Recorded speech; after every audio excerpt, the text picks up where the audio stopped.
depan bagas Mandala di tahun 2010 bagas na sehat-sehat. Galupan horjata saya pasu-pasu Tuhan. Dak tate bagas pasikolaan. Pasikolah bagas naliar. Rajin. Jadi kita selaku orang tua semakin berhikmat mendidik yang bata saya boleh menjadi yang bata madiar yang suka Tuhan. Jadi ayah harapan pada tahun 2000 sehon jadi mani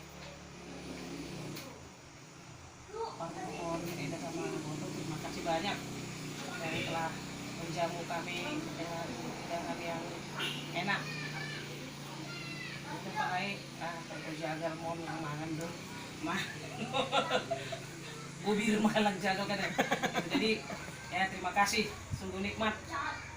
Jadi itulah bagian dari kami, harapan kami sebagai kita majelis, ya keluarga majelis juga sebagai istri, ya atau suami mendukung kinerja Pangidang Union majelis.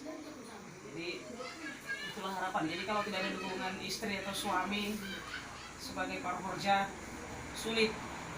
Jadi ada dukungan, mungkin pelayanan pun semakin lebih baik.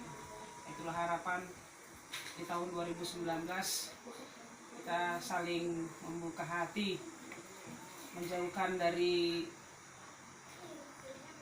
dendam, murah marah, murah sakit hati, karena itu ada sebuah penyakit. Jadi kalau ada kebersamaan, saling keterbukaan, saling topang menopang, mungkin pelayanan di gereja kita